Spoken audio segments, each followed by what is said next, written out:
3월 7일 호르무즈 해협에서 1650척의 배가 갑자기 멈췄습니다.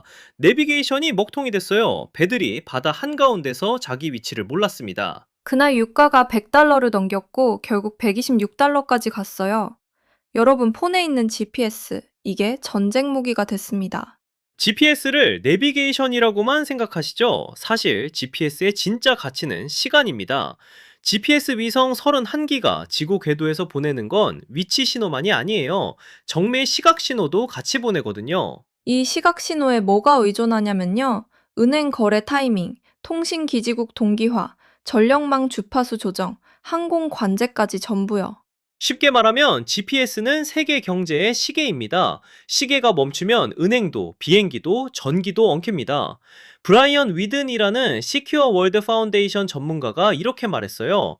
제머는 기본적으로 위성 신호가 작동하지 않는 거품을 만든다고. 제가 이 부분을 좀 정리해 봤는데요. 재밍이랑 스푸핑은 다른 거거든요. 재밍은 GPS 주파수에 잡음을 쏴서 신호를 못 받게 만드는 거예요. 라디오 옆에서 드릴 켜는 거라고 생각하면 돼요. 스푸핑은요? 스푸핑은 가짜 GPS 신호를 보내서 위치를 속이는 거예요. 내비에 거짓말을 주입하는 거죠.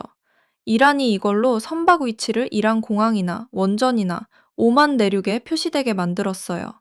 그러면 배가 자기 위치를 모르는 게 아니라 잘못된 위치를 믿는 거네요. 맞아요. 그게 더 위험해요.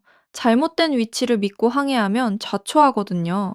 이제 실제 피해를 숫자로 봅니다. 이 숫자들이 좀 미쳤거든요. 2월 28일 오퍼레이션 에피퓨리가 시작됐습니다. 이란은 즉시 GPS 제밍을 가동했어요. 24시간 만에 1100척이 GPS 간섭을 받았고 3월 7일 기준으로 1650척까지 늘어났어요. 항공기도요, 3월 2일 하루에 169대의 항공기가 스푸핑 피해를 입었습니다. 인천공항에서 비행기 170대가 한꺼번에 자기 위치를 몰랐다고 생각해보세요. 유조선 통학량이 70%나 줄었고 150척 이상이 해협 밖에서 대기했어요. 경제 충격은 진짜 심각합니다. 호르무즈 해협은 전 세계 해상 석유 교역의 3분의 1이 지나가는 곳이거든요. 브렌트유가 100달러를 넘어서 최고 126달러까지 갔어요. 1970년대 이후 최대 공급 교란이에요.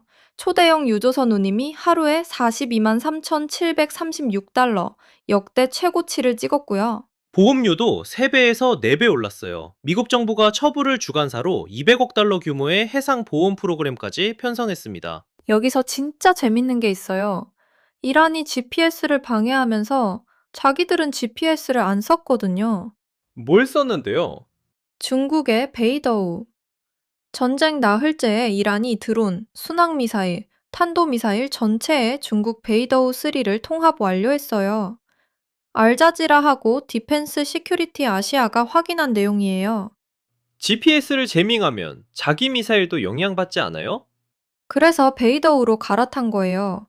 GPS를 쓰는 쪽은 맞고 베이더우를 쓰는 쪽은 안 맞는 구조가 된 거죠.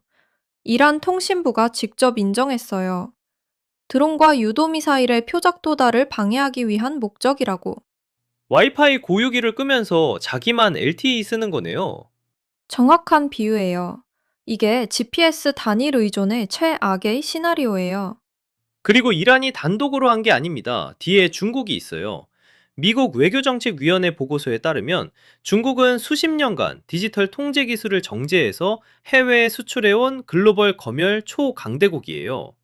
GPS 재밍 장비, 스푸핑 기술, 위성통신 방해까지 패키지로 수출한 거예요. 미국 국방 전문가 토드 해리스는 이렇게 말했어요. 이란은 자국 우주 자산이 사실상 없었다. 하지만 우주를 방해하는 능력은 있었다고요.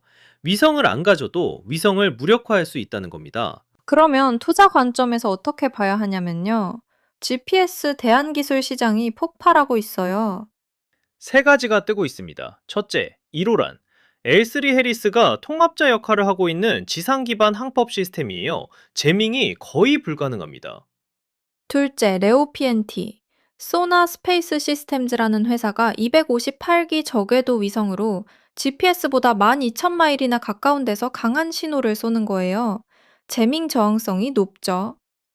셋째, 양자 PNT. 다르파가 연구 중인데 GPS 없이 양자 관성 센서로 정밀 항법을 하는 거예요. 아직 연구 단계지만 장기적으로 가장 근본적인 해결책이에요. 당산주 전반도 수혜예요.